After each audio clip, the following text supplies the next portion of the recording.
ನಾನು ನಿಮಗೆ ಸಂಜೆ ಸಿಗ್ತೀನಿ ಸರ್. ಸರ್ ಅಂದರೆ ಎಷ್ಟೊತ್ತಿಗೆ ಸಿಗ್ಬೋದು ಸರ್? ಅದೇ ಒಂದು 5-6 ಗಂಟೆಗೆ. ಬಟ್ ಸರ್ ನಾನು ಹಲೋ ಸರ್ ಹೇಳಿ ಸರ್, ಏನೋ ಹೇಳ್ತಾ ಇದ್ರಿ. ಹಾಂ, ನಾನು ಅಮೌಂಟ್ ಚಾರ್ಜ್ ಮಾಡ್ತಾ ಇದ್ದೀನಿ ಸರ್. ವಿತೌಟ್ ಅಮೌಂಟ್ ನಾನು ಇಂಟರ್ವ್ಯೂ ಕೊಡೋಕ್ಕಾಗಲ್ಲ. ನಾನು ಇಷ್ಟೊತ್ತು ಎಷ್ಟು ಇಂಟರ್ವ್ಯೂ ಕೊಟ್ಟಿದ್ದೀನೋ ಎಲ್ಲ ಕಡೆನೂ ನಾನು ಅಮೌಂಟ್ ಚಾರ್ಜ್ ಮಾಡಿ ಇಂಟರ್ವ್ಯೂ ಕೊಟ್ಟಿರೋದು. ಸರ್ ಅಮೌಂಟ್ ಚಾರ್ಜ್ ಮಾಡ್ತೀರಾ ಅಂದರೆ ಎಷ್ಟು ಮಾಡ್ತೀರಾ ಸರ್? ಜಾಸ್ತಿ ಅಲ್ಲ ಸರ್, ನಾನೇನು ಲಕ್ಷಾಂತರ ರೂಪಾಯಿ ಕಿಸ್ತಿ ಹೇಳ್ತಾ ಇಲ್ಲ. ಓಕೆ ಫ್ಯೂ ಥೌಸಂಡ್ಸ್ ಅಷ್ಟೇ. ಸರ್ ಅದೇ ಎಷ್ಟಾಗುತ್ತೆ ಸರ್? ಎಷ್ಟು ಕೊಡಬೇಕಾಗುತ್ತೆ? ಎಷ್ಟು ಕೊಡ್ತೀರಾ ನೀವು? ಸರ್ ಅಂದರೆ ನಮಗೆ ಆ್ಯಕ್ಚುಲಿ ಯೂಶ್ವಲಿ ನಾವು ಸಂದರ್ಶನಕ್ಕೆ ಲೈನ್ ಅಪ್ ಮಾಡುವಾಗ ಯಾರಿಗೂ ಹಣ ಎಲ್ಲ ಕೊಡಲಿಲ್ಲ. ನೀವೀಗ ಕೇಳ್ತಾ ಇರೋದ್ರಿಂದ ನೀವೇ ಹೇಳಿದ್ರೆ ನಮಗೊಂದು ಐಡಿಯಾ ಬರ್ಬೋದು ಸರ್ ಅಷ್ಟೇ. ನೋಡಿ, ಚಿಕ್ಕ ಇಂಟರ್ವ್ಯೂನಾ, ಸ್ಮಾಲ್ ಇಂಟರ್ವ್ಯೂ, ಇಲ್ಲಾಂದ್ರೆ ಅವರ್ಸ್ ಟುಗೆದರ್? ಸರ್ ಒಂದು ಅರ್ಧ ಗಂಟೆ 45 ನಿಮಿಷ ಸರ್, 30 to 45 ಮಿನಿಟ್ಸು. ಹಂಗಾದ್ರೆ 3,000 ಕೊಡಿ ಸಾಕು. 3,000 ಸರ್?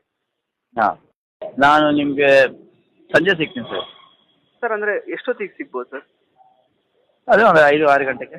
ಬಟ್ ಸರ್ ನಾನು ಹಲೋ ಸರ್ ಹೇಳಿ ಸರ್, ಏನೋ ಹೇಳ್ತಾ ಇದ್ರಿ. ಹಾಂ, ನಾನು ಅಮೌಂಟ್ ಚಾರ್ಜ್ ಮಾಡ್ತಾ ಇದ್ದೀನಿ ಸರ್. ವಿತೌಟ್ ಅಮೌಂಟ್ ನಾನು ಇಂಟರ್ವ್ಯೂ ಕೊಡೋಕ್ಕಾಗಲ್ಲ. ನಾನು ಇಷ್ಟೊತ್ತು ಎಷ್ಟು ಇಂಟರ್ವ್ಯೂ ಕೊಟ್ಟಿದ್ದೀನೋ ಎಲ್ಲ ಕಡೆನೂ ನಾನು ಅಮೌಂಟ್ ಚಾರ್ಜ್ ಮಾಡಿ ಇಂಟರ್ವ್ಯೂ ಕೊಟ್ಟಿರೋದು. ಸರ್ ಅಮೌಂಟ್ ಚಾರ್ಜ್ ಮಾಡ್ತೀರಾ ಅಂದರೆ ಎಷ್ಟು ಮಾಡ್ತೀರಾ ಸರ್? ಜಾಸ್ತಿ ಅಲ್ಲ ಸರ್, ನಾನೇನು ಲಕ್ಷಾಂತರ ರೂಪಾಯಿ ಕಿಸ್ತಿ ಹೇಳ್ತಾ ಇಲ್ಲ. ಓಕೆ ಫ್ಯೂ ಥೌಸಂಡ್ಸ್ ಅಷ್ಟೇ. ಸರ್ ಅದೇ ಎಷ್ಟಾಗುತ್ತೆ ಸರ್? ಎಷ್ಟು ಕೊಡಬೇಕಾಗುತ್ತೆ? ಎಷ್ಟು ಕೊಡ್ತೀರಾ ನೀವು? ಸರ್ ಅಂದರೆ ನಮಗೆ ಆ್ಯಕ್ಚುಲಿ ಯೂಶ್ವಲಿ ನಾವು ಸಂದರ್ಶನಕ್ಕೆ ಲೈನ್ ಅಪ್ ಮಾಡುವಾಗ ಯಾರಿಗೂ ಹಣ ಎಲ್ಲ ಕೊಡಲಿಲ್ಲ.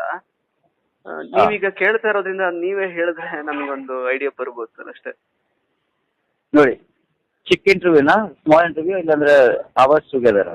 ಸರ್ ಒಂದು ಅರ್ಧ ಗಂಟೆ 45 ನಿಮಿಷ ಸರ್, 30 to 45 ಮಿನಿಟ್ಸು.